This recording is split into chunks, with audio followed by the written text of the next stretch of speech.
بسم اللہ الرحمن الرحیم لقد جاءكم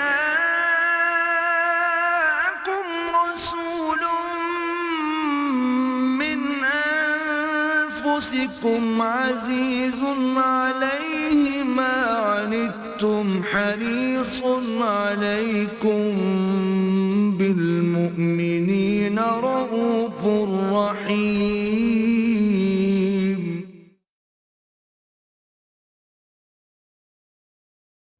نحمده ونصلي على رسوله الكريم اما بعد فقال الله تبارك وتعالى كما ورد في سورة الحجرات اعوذ بالله من الشيطان الرجيم بسم الله الرحمن الرحيم انما المؤمنون اخوة فاصلحوا بين اخويكم واتقوا الله لعلكم ترحمون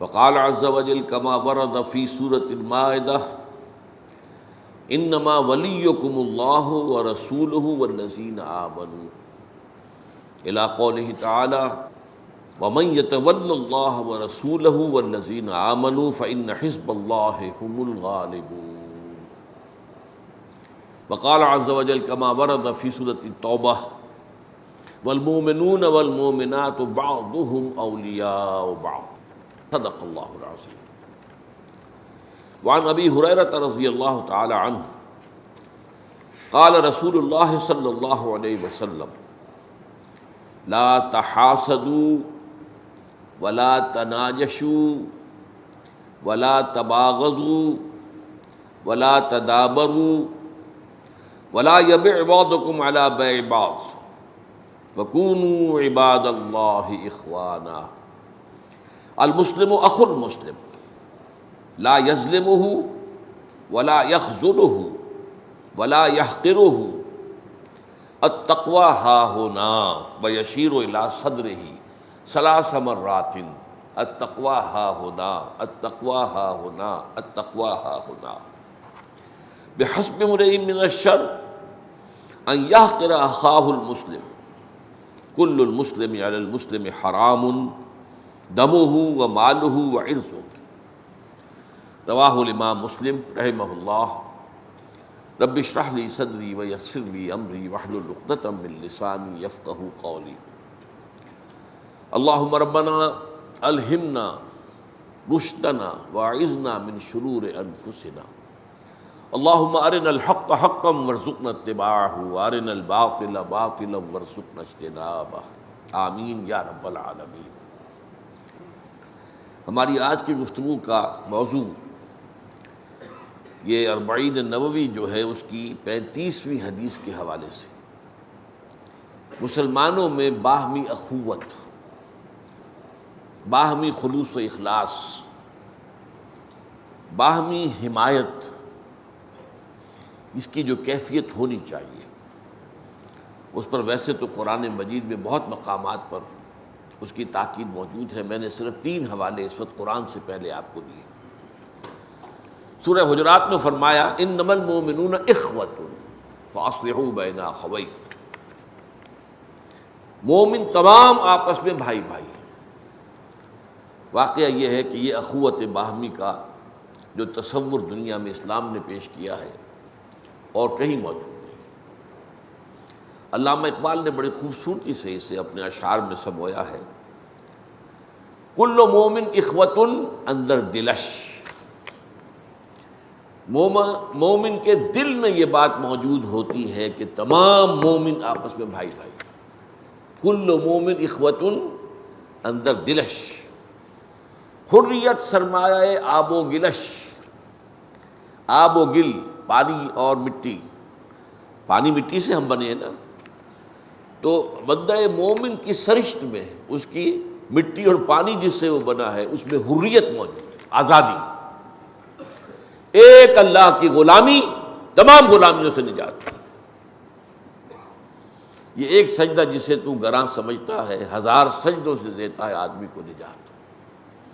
حریت کا یہ تصور آپ کو کہیں نہیں ملے گا، کوئی نہ کوئی غلامی موجود ہوتی ہے، بادشاہوں کی غلامی ہے یا جمہوریت میں اکثریت کی غلامی ہے، جو اکثریت کی رائے ہوگی چاہے وہ غلط ہو وہ چلے گی، اقلیت کی رائے نہیں چلے گی چاہے وہ صحیح ہو۔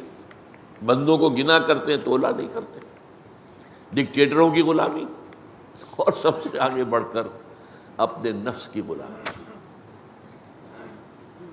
ان تمام غلامیوں سے آزادی، حریت سرمایہ آب و گلش، ناشکیب امتیازات آمدہ۔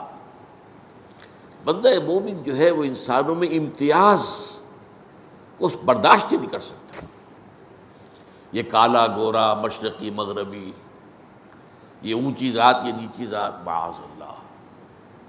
اس سے آزاد کرنے والا پوری دنیا کی تاریخ میں صرف دین اللہ ہے اور کوئی نہیں، ورنہ ہمیشہ امتیازات ہوں گے۔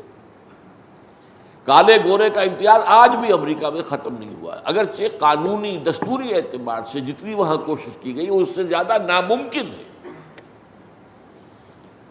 وہاں پر آپ کو معلوم ہے ڈسکریمنیشن بہت بڑا جرم ہے، بہت بڑا مقدمہ بنتا ہے، سزا ملتی ہے، لیکن قانون کا دل پر تو حکمرانی نہیں ہوتی۔ قانون کی دل میں احساسات موجود ہیں، وہ دل کے احساسات تو پھر کوئی ایمان کے ذریعے یہ یقین کہ تمام انسان چاہے کالے ہوں گورے ہوں شرقی ہوں غربی ہوں پیلے ہوں کچھ بھی ہوں براؤن ہوں جنہیں کہا جاتا ہے براؤن، سب اللہ کی مخلوق، ایک اللہ پہ سب جا کے جڑ گئے اور سب آدم و حوا کی اولاد، ان سب کا باپ مشترک ہے ماں مشترک ہے۔ یہ ڈسکریمنیشن جو ہے نہیں ختم ہو سکتی جب تک کہ ان دو چیزوں پر ایمان نہ ہو کہ اللہ ہے سب کا خالق اور ساری نوع انسانی آدم اور حوا کی نسل ہے۔ اب ڈارون کے نظریے نے تو بانٹ دیا انسان کو، اب ان کے درمیان کیا چیز مشترک ہے؟ انسانوں کے درمیان کوئی چیز مشترک ہے ہی نہیں۔ اسی طرح آپ جانتے ہیں دنیا میں اس وقت بھارت کو ڈیموکریسی کی معراج پر سمجھا جاتا ہے، اس میں کوئی شک نہیں، بڑا کارنامہ ہے انہوں نے جس طرح جمہوریت پر عمل کر کے دکھایا ہے۔ حالانکہ بڑی لو لٹریسی پرسنٹیج ہے وہاں بھی، اور کہا یہ جاتا ہے کہ جہاں پر لٹریسی پرسنٹیج زیادہ نہ ہو وہاں جمہوریت نہیں چل سکتی، انہوں نے چلا کے دکھایا جو معجزہ ہے۔ لیکن اونچ نیچ کا فرق نہیں نکل سکتا، برہمن اونچا ہے، دلت یا جو بھی وہاں پہ اچھوت کہلاتے ہیں، شودر کے تو نیچے، تو ایک پڑھنے کا تو انہیں حق ہے ہی نہیں۔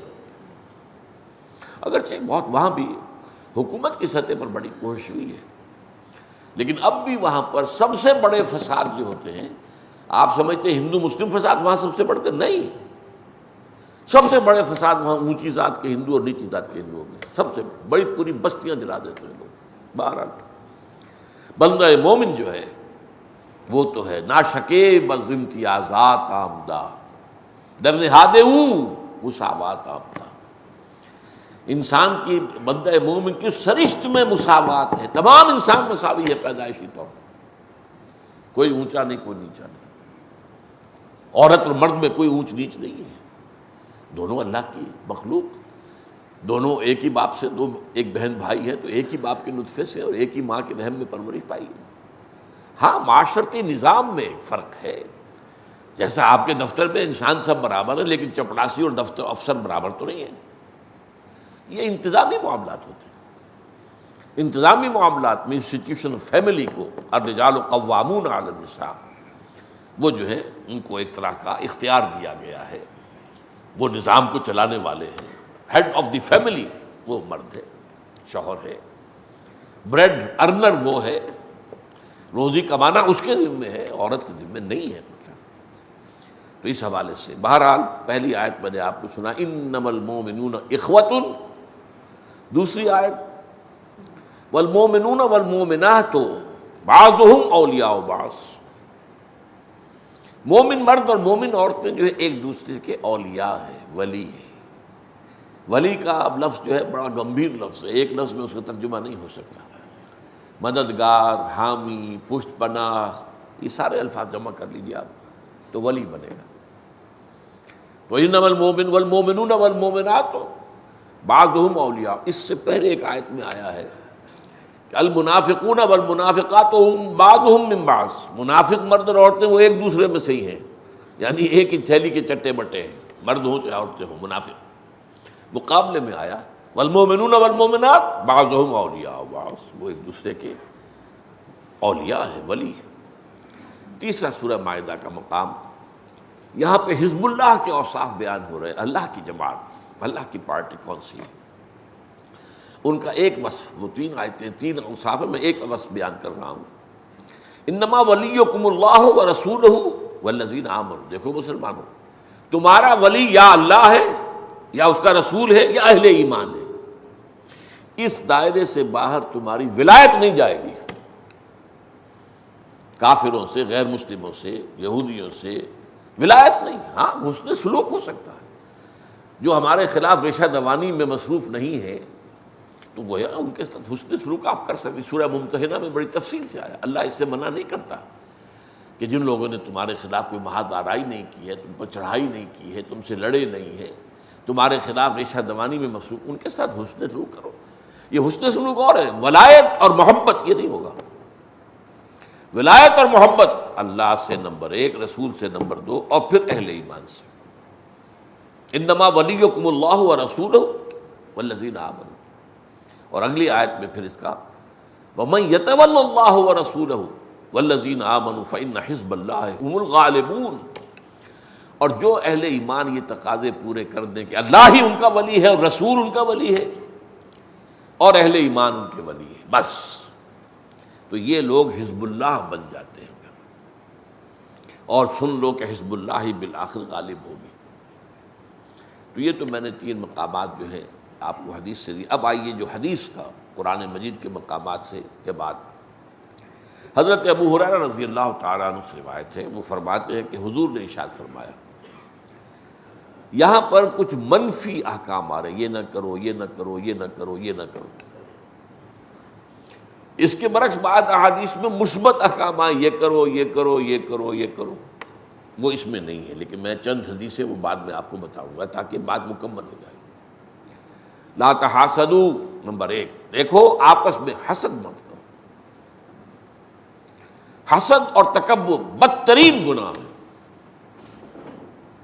یہی 2 مرض تھے جس سے کہ عزازیل، وہ تو مقربین نے بارگاہ کا تھا، بہت اللہ کا تقرب حاصل تھا اسے کہا جاتا ہے کہ وہ ملائکہ کا معلم الملکوت، فرشتوں کا معلم تھا، جن، لیکن جنوں میں اور ملائکہ میں بہت کم فرق ہوتا ہے بعض اعتبارات سے۔ ملائکہ نور سے پیدا کیے، جن نار سے پیدا کیے گئے۔ نار میں بھی تو ایک نور ہے نا، روشنی ہے کہ نہیں، آگ جل رہی ہے تو روشنی ہوگی۔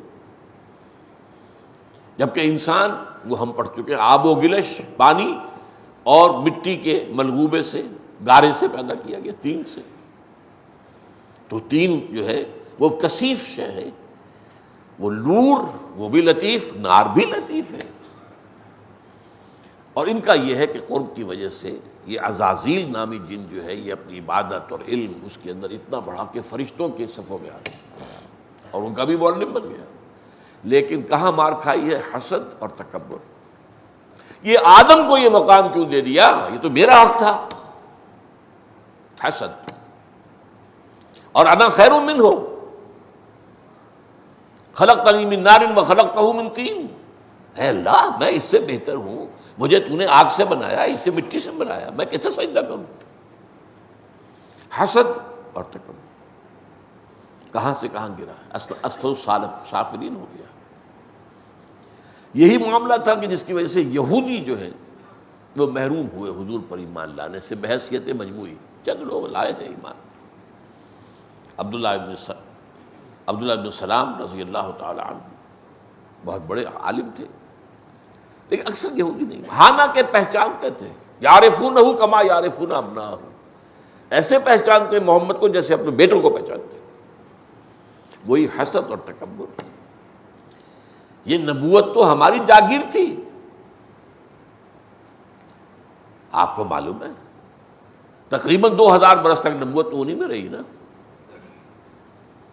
حضرت اسحاق سے حضرت ابراہیم کے بڑے بیٹے اسماعیل علیہ السلام، ان کی نسل میں تو نبوت تھی ہی نہیں، آئی ہی نہیں، آخری نبی آئے ہیں بس جا کر کوئی 3000 سال کے بعد۔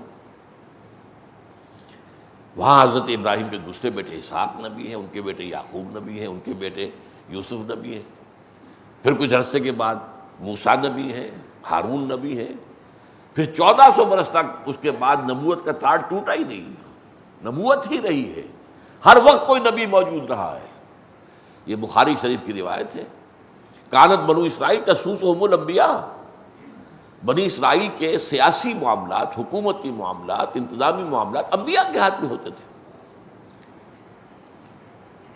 کلما ہلک نبی خلفہ نبی، جب بھی کوئی نبی فوت ہوتا تھا وہ کوئی اور نبی اس کی جگہ آ جاتا تھا۔ تو اس سے انہوں نے سمجھا یہ تو ہماری جاگیر ہے، یہ کیسے چلی گئی، ان امیین میں کیسے چلی گئی، یہ ان پڑھ لوگ جن کے پاس نہ کوئی شریعت تھی، نہ ان کے پاس کوئی کتاب تھی، کچھ بھی نہیں تھی، امیین، وہ تو گھٹیا سمجھتے تھے، ان پڑھ لوگ، جاہل لوگ، لہذا ہم ماننے کو تیار نہیں۔ اور تکبر، ہم نحن ابناء اللہ واحباہ، ہم تو اللہ کے بیٹوں کی طرح بڑے چہیتے ہیں۔ حسد اور تکبر نے انہیں اس مقام پر پہنچایا کہ اب اللہ تعالیٰ کے مبعوث ترین قوم جو ہے وہ یہود ہے، اگرچہ اس وقت انہیں کچھ سہارا دلوایا ہے اللہ نے عیسائیوں کے ہاتھوں، اور بڑی تلخ بات کہہ رہا ہوں، تاکہ امت مسلمہ کا جو نیوکلیس ہے اس کو سزا اور عذاب دلوائی جائے ان کے ہاتھوں۔ بنو اسماعیل پر جو عذاب آنے والا ہے آپ اس کا اندازہ نہیں کر سکتے، اور وہ نیوکلیس ہے امت مسلمہ کا، بنو اسماعیل، امیین، هو الذی بعث فی الامیین رسولا منہم۔ اس کے بعد جو ہے ایرانی آ گئے، ترک آ گئے، بربر آ گئے، ہندی آ گئے، یہ پھر جیسے کہ ایک سٹرکچر ہوتا ہے ایٹم کا، اس کا ایک نیوکلیس ہے، اور پھر جو ہے مختلف وہ دائروں کے اندر وہ الیکٹرانس جو ہے اس کے گرد چکر لگا رہے ہیں، تو ہم تو الیکٹرانس میں سے ہیں نا، وہ نیوکلیس تو بنی اسماعیل ہے، ان کی زبان میں اللہ کی کتاب ہے، ان میں سے تھے محمد۔ تو جو ان کے کرتوت ہیں وہ جا کر آج دبئی میں دیکھ لیجئے، چاہے آپ عرب میں جا کے دیکھ لیں، نماز روزہ ہے لیکن اس کے ساتھ کیا کچھ ہے اس کا آپ اندازہ نہیں کر سکتے۔ لہذا بدترین عذاب کے وہ مستحق، اور وہ ہونا ہے ہولوکاسٹ کی طرح کا عذاب۔ اور یہ میں نے بارہا سنایا ہے، مولانا امین حسن اصلاحی صاحب کہا کرتے تھے اپنے علاقے کے بارے میں، وہ راجپوت تھے، وہ مشرقی یو پی کے علاقے سے، کہ ہمارے ہاں یہ معاملہ تھا کہ اگر کسی راجپوت نوجوان سے کوئی غلط بڑی کمینی حرکت سرزد ہوتی تھی تو اس کے سر پر جوتے لگواتے تھے کسی چمار کے ہاتھوں۔ راجپوت کے سر پر راجپوت کا جوتا پڑا چلو، لیکن چمار کا جوتا پڑ رہا ہے، یہ تو جس کو آپ انگریزی میں کہتے ہیں to add insult to injury, ایک تو تکلیف ہی ہو رہی ہے جوتے کی جو لگا ہے سر پر، اور ایک انسلٹ ہو رہی ہے کہ چمار کا جوتا۔ ان چماروں کے ہاتھوں جوتے پڑنے والے ہیں عربوں کے اوپر، ہولوکاسٹ ہوگا، وہ الملحمۃ العظمیٰ دور نہیں ہے، تھرڈ ورلڈ وار دور نہیں ہے۔ آپ تو اخبارات کے اندر تفسیر پڑھتے ہوں گے، میں تو 25 برس سے کہہ رہا ہوں، میری تو کتاب موجود ہے، سابقہ اور موجودہ مسلمان امتوں کا ماضی، حال اور مستقبل۔ موجودہ امت ہم ہیں، سابقہ امت بنی اسرائیل ہے، جنہیں ہٹا کر اور امت مسلمہ کو وہ مقام دیا گیا، اسی پر وہ حسد اور تکبر کی آگ میں جل رہے ہیں، لیکن موجود تو ہیں، ختم تو نہیں ہوئے نا ابھی۔ بہرحال لا تحاسدوا، ایک دوسرے سے حسد نہ کرو۔ اس میں اس کی وضاحت ہو جانی چاہیے کہ ایک چیز ہے جسے رشک کہتے ہیں، وہ جائز ہے۔ آپ کسی میں دیکھیں کہ بڑی خوبی ہے تو آپ اللہ سے کہیں اللہ مجھے بھی یہ خوبی عطا کر دے، اس میں کوئی حرج نہیں۔ کسی کو کوئی فضل حاصل ہوا ہے، علم حاصل ہوا ہے، تقویٰ زیادہ ملا ہے، اللہ مجھے بھی اس کے نقش قدم پر چلنے کی اور اس کی مجھے بھی دے دے، اس میں کوئی برائی نہیں ہے۔ لیکن حسد کرنا، جلنا اس میں، اور دل میں یہ رکھنا کہ یہ خوبی اس سے سلب کر لی جائے اور مجھے دے دی جائے، یہ ہے کہ جو حرام مطلق ہے۔ لا تحاسدوا ولا تناجشوا، اور ایک دوسرے کی بولی پر بولی دینا یہ مت کرو۔ کوئی نیلامی ہو رہی ہے، آپ بالفعل خریدار نہیں ہیں لیکن خواہ مخواہ کو آپ نے بولی دے دی ہے، اور آج کل آپ کو معلوم ہے کہ جب یہ آکشن ہوتا ہے تو آکشن کرنے والوں کی طرف سے کچھ لوگ مجمع میں کھڑے ہوتے ہیں، کوئی زیادہ قیمت، اچھا وہ اس کے بعد دوسرا جو اس سے زیادہ دے گا، پھر ادھر سے ان کا کوئی آدمی مول پڑا اس نے اور اوپر دے دیا، تو یہ جو ہے یہ بہت غلط ہے۔ آپ ریئل خریدار ہیں تو ٹھیک ہے، اپنی بولی دیجیے۔ اسی طریقے سے کہا گیا ہے، جیسے کہ ابھی آگے آ جائے گا وہ میں اسی وقت بیان کروں گا، تو لا تحاسدوا ولا تناجشوا ولا تباغضوا، ایک دوسرے سے بغض نہ رکھو۔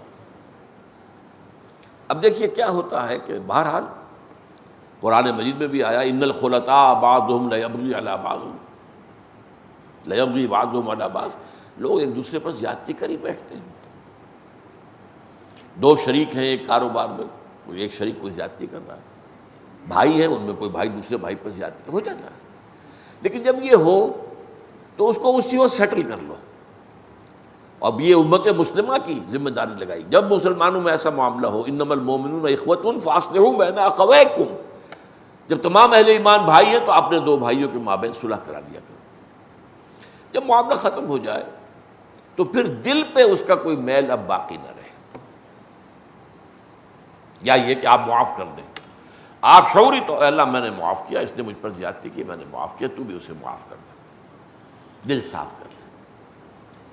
جیسا آیا ہے قرآن مجید میں سورہ حشر میں وَلَا تَجْعَلْ فِي قُلُوبِنَا غِلًّا لِّلَّذِينَ آمَنُوا، اے اللہ ہمارے دلوں میں کسی صاحب ایمان کے لیے کوئی کدورت پیدا نہ ہونے دے۔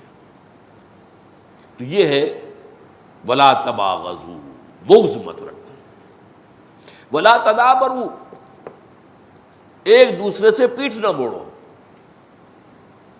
جب آپ کی دوستی ہوتی ہے تعلق تو آپ روح در روح ہو کر بات کرتے ہیں، اور کسی سے آپ کو کوئی بغض ہے کوئی دشمنی ہے تو آپ نے دیکھا آ رہا ہے تو آپ نے پیٹھ موڑ لی۔ کسی مسلمان سے دبر پیٹھ کو کہتے ہیں تدابر، چنانچہ وہاں سورہ ہجر میں کہا گیا ہے کہ وہ متقابلین جنت میں تمام اہل ایمان ایک دوسرے کے سامنے بیٹھے، سامنے، کیونکہ غل نکل گیا،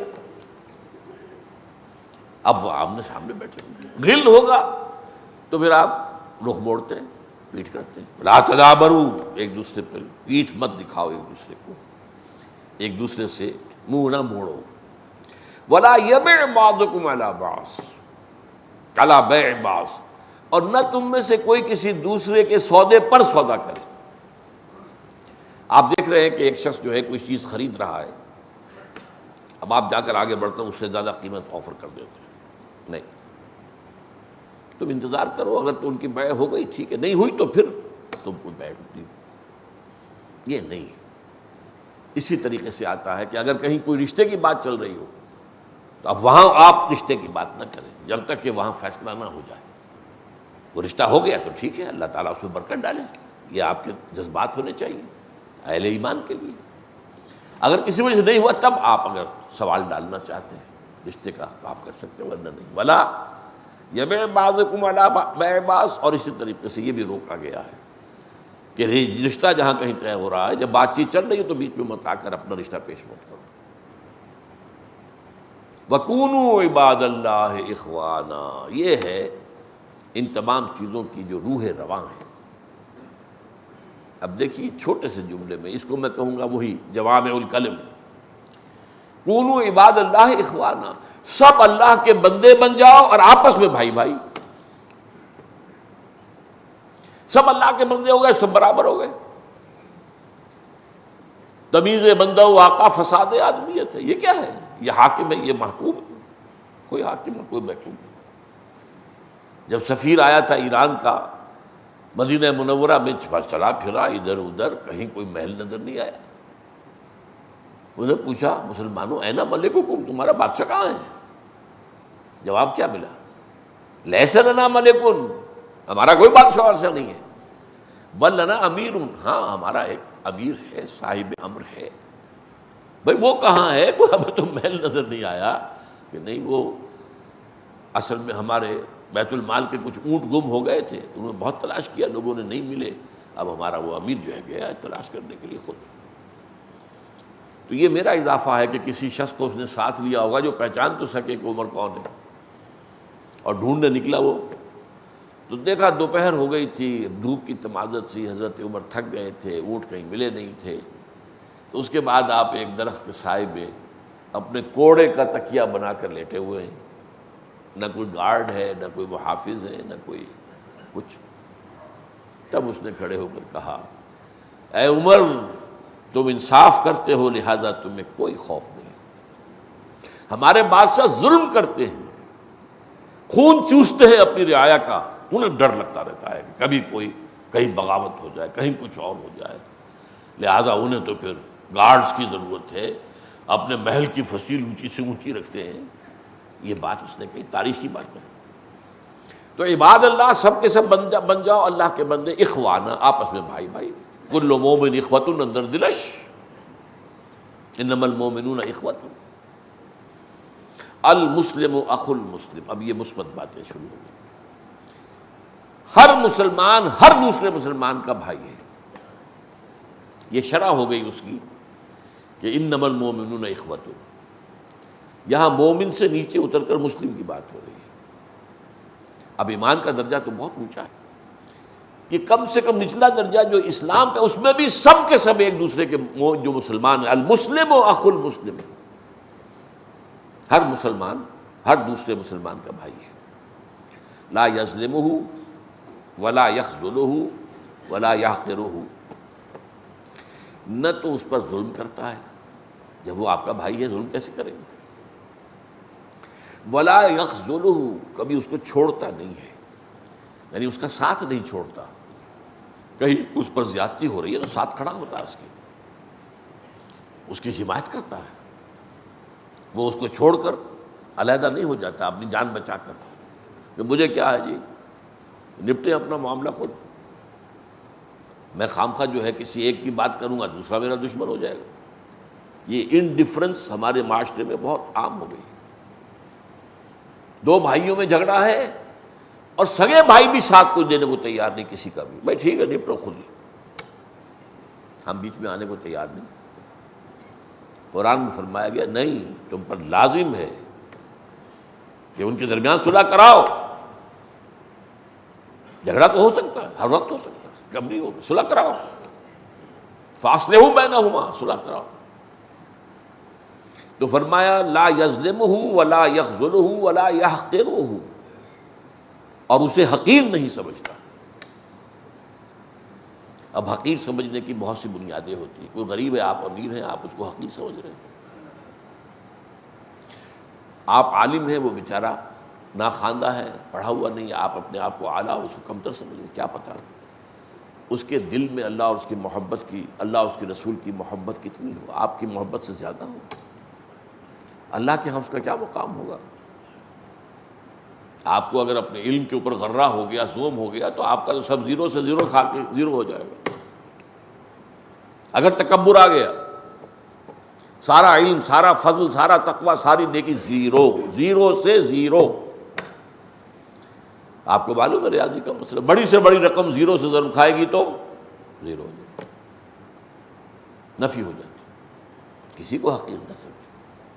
اور ہم حدیث پہلے پڑھ چکے ہیں، کیا پتہ ہے آج تو میں دین پر ہوں، صحیح راستے پر چل رہا ہوں، کل کیا ہوگا میرے ساتھ کیا پتہ، کس گڑھے میں پاؤں گر جائے اور پھر جو ہے شیطان پیچھے لگ جائے تو کہاں سے کہاں پہنچا دے، اور کیا پتہ کل اسے اللہ ہدایت دے دے، یہ سرخرو ہو جائے۔ یہ حدیث ہم پڑھ چکے ہیں کہ بسا اوقات ایسا ہوتا ہے ایک آدمی گناہ کرتا رہا یہاں تک کہ اس کے اور جہنم کے درمیان بارش بھر کا فاصلہ رہ گیا، پھر اچانک اس میں تبدیلی آئی، اللہ نے اسے ایمان دیا، نیک عمل کیا، اور اس کی موت ہو گئی، وہ جنت میں گیا۔ اس کے برعکس ایک شخص نیکی کرتا رہا یہاں تک کہ اس کے اور جنت کے درمیان ایک بارش کا فاصلہ رہ گیا، پھر کوئی بپتا ایسی پڑی کہ وہ ایمان اس کا زائل اور وہ گندگیوں میں مبتلا ہو گیا، جیسے سورہ اعراف میں بلعام بن باعورہ کی بات ہے، جس کو کہا گیا ہے الذی آتیناہ آیاتنا، ہم نے اپنی آیات عطا کی تھی اسے، صاحب کرامت بزرگ تھا، بہت بڑا عالم تھا، لیکن ایک عورت کی محبت میں گرفتار ہو کر اس مقام سے جو گرا ہے تو وہ ہے کہ اسفل سافلین میں پہنچ گیا، کیا پتہ۔ اور وہ جو ہمیں خراب نظر آ رہا ہے اس کو اللہ ہدایت دے دے۔ اپنے لیے اللہ تعالیٰ سے ہمیشہ استقامت کی، اے اللہ ہدایت تو نے دی ہے، اس پر استقامت دیتا تھا۔ ولا یحقرہ، اسے حقیر نہ سمجھے کسی مومن کو۔ التقویٰ ہا ہونا، اب یہ پھر جوامع الکلم میں سے تقویٰ کا ہمارا تصور کیا ہے، ایک خاص نقشہ ہے، خاص لباس ہے، خاص وضاقتہ ہے، داڑھی بھی لمبی ہے اور اوپر عمامہ بھی ہے، اور جو ہے وہ شلوار یا جو بھی ہے پاجامہ وہ بھی ٹخنوں سے اوپر ہے، یا تہبند ہے تو وہ بھی نصف ساق تک ہے، وغیرہ وغیرہ. ہم اسے کہیں گے متقی. اصل تقویٰ یہاں ہے. کیا پتہ اس کے اندر ان چیزوں پر ریاکاری موجود ہو، تو ریاکاری بھی وہی زیرو سے ضرب دے کر ہر شے کو ضرب کر دے. بلکہ اسے تو شرک فرمایا ہے. من صلی یرائی فقط اشرکا ومن صام یرائی فقط اشرکا ومن تصدق یرائی فقط اشرکا. جس نے نماز پڑھی دکھاوے کے لیے اس نے شرک کیا، جس نے روزہ رکھا دکھاوے کے لیے اس نے شرک کیا، جس نے خیرات دی دکھاوے کے لیے اس نے شرک کیا. شرک. تو اس اعتبار سے التقوی یہاں ہے اصل تقوی، نیت. لیس البر ان تولوا وجوہکم قبل المشرق والمغرب ولکن البر من آمن باللہ والیوم الآخر والملائکۃ والکتاب والنبیین. جب تک کسی نیک اعمال کا صلہ صرف اللہ سے درکار نہیں، اگر آپ کو دنیا میں کوئی اس کا مقصود ہے تو گئے زیرو. شہرت مطلوب ہے، عزت مطلوب ہے، دولت مطلوب ہے، تو زیرو ہو جائے. صرف اللہ کی رضا اور آخرت کی جزا. ایمان باللہ، ایمان بالآخرہ، یہ دو بنیادیں ہیں نیت کی. پھر باقی اس کی عملی شکل کیا ہوگی وہ ایمان بالرسالت سے معلوم ہوگی. یہ کرنا ہے، یہ نہیں کرنا ہے. وہ عملی حیولہ جو ہے نیکی کا کامل مجسمہ نیکی وہ محمد رسول اللہ صلی اللہ علیہ وسلم. ان میں یہ دیکھو کیا چیز کتنی ہے. نیکیوں میں بھی ایک تناسب ہونا چاہیے. اگر ایک نیکی جو ہے حد سے آگے بڑھ گئی تو غلط ہو جائے گا، وہ بدی میں بھی شامل ہو جائے گی کہیں جا. آپ روزے رکھتے جا رہے رکتے جا رہے، روز روزہ رکھ رہے، یہ نہیں، روک دیا گیا ایسے. بلکہ یہاں تک فرمایا ما صام من صام الدہر، جو شخص روزانہ روزہ رکھتا ہے اس کا کوئی روزہ نہیں. لا ما صام، نہیں روزہ رکھا کسی نے من صام الدہر، جو ہمیشہ روزہ رکھتا ہے. کیوں؟ بڑی معقول بات ہے. روزانہ اگر روزہ رکھتے تو گویا کہ آپ نے کھانے کے اوقات بدل دیے بس. اب آپ کو دن میں بھوک لگے گی نہیں، آپ کو تو پتہ ہی ہے، آپ کا نفس بھی جانتا ہے مجھے تو سحری کے وقت ملے گا اور شام کو ملے گا، تو اس کے اندر طلب ہوئے گی نہیں. وہ تو عادت بن گئی آپ کی نا.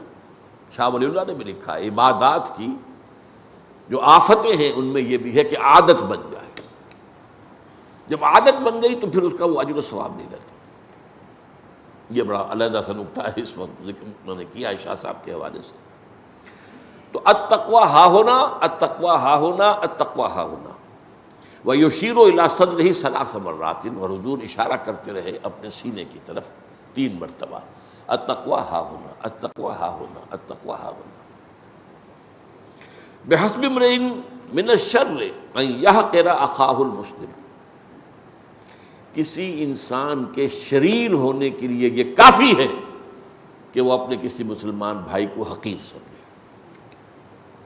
فَلَا يَحْقِرُهُ تو پہلے آ گیا تھا، لیکن یہاں اس کے اندر زور ایمفیسس کے لیے کسی شخص کے شر کے لیے، شریر ہونے کے لیے، اس کو برا بنا دینے کے لیے صرف ایک بات کافی ہے کہ وہ کسی مسلمان بھائی کو حقیر سمجھے.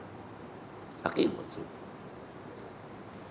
کل المسلم علی المسلم حرام دمہ ومالہ وعرضہ، ہر مسلمان کا دوسرے مسلمان پر حرمت ہے، اس کی جان کی بھی، اس کے خون کی بھی، اس کے مال کی بھی، اس کی عزت کی بھی.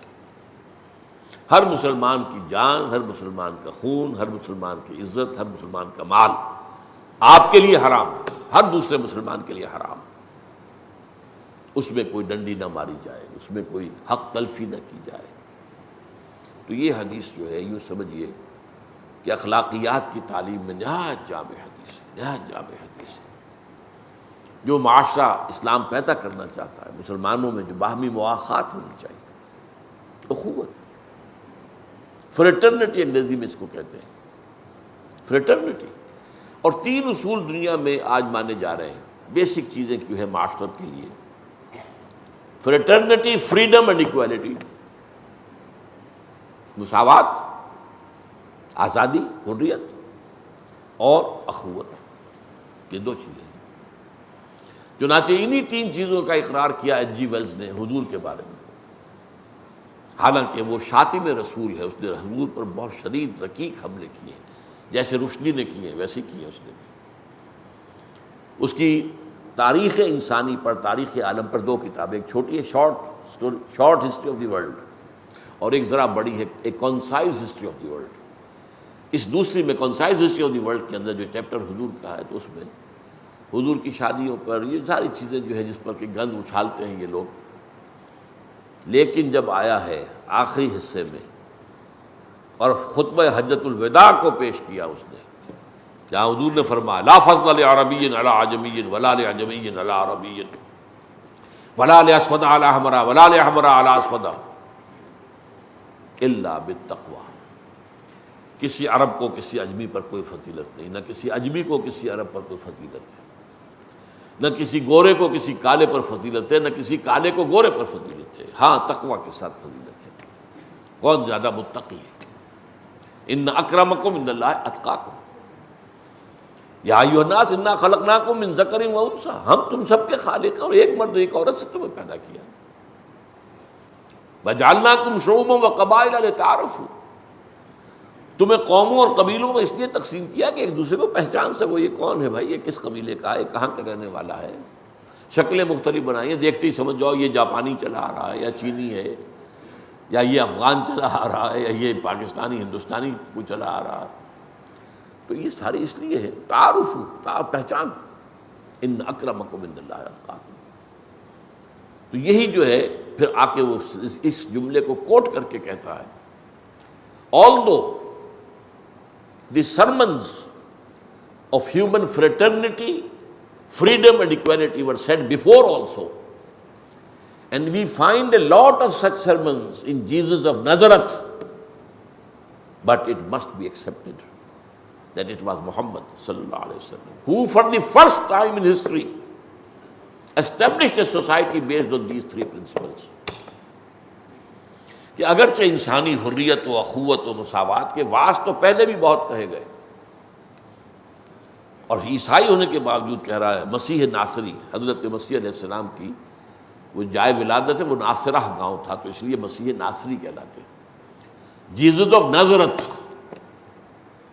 اگرچہ ان کے ہاں بھی بہت سے واس تو ہیں انسانی حریت کے اور مساوات کے اور اخوت کے، لیکن یہ ماننا پڑتا ہے کہ تاریخ انسانی میں پہلی مرتبہ ان اصولوں پر ایک معاشرہ قائم کیا محمد نے صلی اللہ علیہ وسلم، for the first time in history. اگرچہ یہ نوٹ کر لیجئے کہ بدقسمتی سے اب اجیول تو مرے ہوئے تو بہت عرصہ ہو گیا، اس کے بعد کتابوں کے ایڈیشن آتے ہیں تو پھر ایڈیٹنگ اثر رو کر دیتے ہیں، یہ جملہ نکال دیا ہے، آج یہ حلق سے اب اتر نہیں رہا۔ یہ سچی بات جو ہے ایچ جی ویلز کے حوالے سے لوگوں کو کیوں معلوم ہو جائے، لیکن یہ کہ کہیں آپ سمجھیں جا کر تلاش کریں اور وہ نہ ملے، آپ اگر کسی لائبریری سے پرانا ایڈیشن اس کا حاصل کریں تو آپ کو جملہ مل جائے گا، اب نکال دیا گیا۔ Although the sermons of human fraternity, freedom and equality were said before also, and we find a lot of such sermons in Jesus of Nazareth, but it must be accepted that it was Muhammad sallallahu alaihi wasallam who for the first time in history، نہ عیسیٰ کر سکا نہ موسیٰ کر سکا، کوئی نہیں کر سکا، first time in history established a society based on these principles۔ تو یہ ہے اصل میں، اور اسی پر قائد اعظم کے جو جملے آپ کو ملتے ہیں، ہم پاکستان اس لیے چاہتے ہیں عہد حاضر میں اسلام کے اصول حریت و اخوت و مساوات کا ایک نمونہ دنیا کے سامنے پیش کریں۔ ایک مساوات کا تصور امریکہ کا بھی ہے، مرد اور عورت بالکل برابر، یہ اسلام کا تصور مساوات نہیں ہے۔ مرد اور عورت ویسے برابر ہیں، جو ہیومن ڈگنیٹی ہے، آنر ہے، دے شیئر اٹ ایکولی، لیکن مرد جب شوہر ہو گیا اور بیوی جب جو عورت بیوی اب وہ برابر نہیں ہے۔ بیوی بیٹی کا حق اور بیٹے کا حق وراثت میں برابر نہیں ہے۔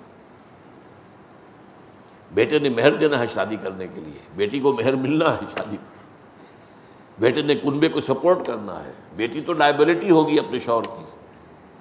تو اس میں یہ کہا کرتا ہوں کہ اگر بالکل حق نہ ہوتا عورت کا تب بھی ٹھیک تھا، منطقی تھا، اسلام کے پورے معاشرت کے نظام کو دیکھتے ہوئے۔ ساری معاشی ذمہ داری مرد پر ہے، عورت پر تو نہیں ہے۔ شادی کرنی ہے تو مرد مہر دے گا، عورت تو لے گی، لیکن اللہ نے یہ کیا کہ نہیں، نصف بیٹے کے مقابلے میں نصف دیا۔ تو وہ جو ٹوٹل ایکویلٹی ہے، ایک دور ایسا آیا تھا یونی سیکس ڈریس، ایسا لباس جس میں پتہ ہی نہیں چل سکے یہ مرد ہے یا عورت ہے، یہ یورپ میں بہت عام ہوا تھا۔ جس زمانے میں یہ ایک خاص تحریک چلی تھی ہپیز، تو وہ بڑے گندے میلے کچیلے بھی رہتے تھے، وہ یوں سمجھیے اینٹی سوشل، ان کے اندر یونی سیکس ڈریس تھا۔ تو اس حوالے سے اسلام نے مساوات دی ہے، لیکن اس کے اندر میں یہ کہا کرتا ہوں یہ مساوات نہیں ہے، یہ تو ظلم ہے۔ ایک وزن آپ نے اٹھانا ہے، کوئی لے کے جانا ہے، ایک بچہ ہے ایک جوان ہے، آپ دونوں کے سر پر برابر وزن ڈال دیں گے تو یہ انصاف ہے؟ یہاں برابری غلط ہو جائے گی۔ اسی لیے عجیب بات ہے، یہ قرآن نے انصاف کا لفظ استعمال ہی نہیں کیا، عربی کا لفظ ہے انصاف، نصف نصف کر دینا، نصف نصف، انصاف نصف، باب افعال قرآن میں آیا، حدیث میں آیا، جسے ہم سب سے زیادہ استعمال کرتے ہیں۔ عدل اور قسط کے الفاظ آئے۔ ترازو کے اندر اگر ایک بازو اس کا جو ہے جہاں سے آپ پکڑ رہے ہیں ادھر چھوٹا ہے ادھر بڑا ہے، چھوٹے والے میں زیادہ وزن ڈالیں گے اس کی نسبت، تب وہ ترازو سیدھی رہے گی۔ تو عورت پر زیادہ وزن ڈال دیں گے اگر آپ نے مرد کے برابر، تو اس سے بڑا ظلم کوئی نہیں۔ آج مظلوم ترین جو ہے عورت آپ کو امریکہ میں نظر آئے گی۔ بہرحال یہ میرا موضوع اس وقت کا نہیں ہے۔ اب میں چاہتا ہوں کہ کچھ حدیثیں آپ کو سنا دوں، صرف سنا ہی سکوں گا۔ ایک حدیث ہے متفق علیہ، حضرت ابو موسیٰ اشعری سے رضی اللہ تعالی عنہ، المومن للمومن کالبنیان یشد بعضہ بعضا، مومن دوسرے مومن کے لیے عمارت کے مانند ہوتا ہے جو ایک دوسرے کو مضبوطی سے تھامتے ہیں۔ اب یہ دیواروں میں آپ کو معلوم ہے اینٹیں ایک دوسرے سے جڑی ہوتی ہیں مضبوطی سے، اور دیواریں اگر دیوار اکیلی ہے ادھر کوئی دیوار نہیں ہے تو آپ کو کچھ سپورٹ ادھر دینی پڑ جاتی ہے، لیکن یہ کہ اگر یہ چاروں طرف سے دیواریں جو ہے یہ آ کر جڑی ہوئی ہیں آپس میں، یہ ایک دوسرے کے لیے سہارا ہے، چھت ہے وہ جو ہے دیواریں وہ سہارا دے رہی ہیں۔ تو اسی طریقے سے مختلف تو ہوں گے لوگ، لیکن وہ ایسے ہی ہیں جیسے ایک عمارت اس کے اجزاء۔ دوسری حدیث بھی متفق علیہ، حضرت نعمان ابن بشیر سے رضی اللہ تعالی عنہ، مثل المؤمنین فی توادہم و تراحمہم کمثل الجسد اذا اشتکى منہ عضو تداعى له سائر الجسد بالسہر والحمى۔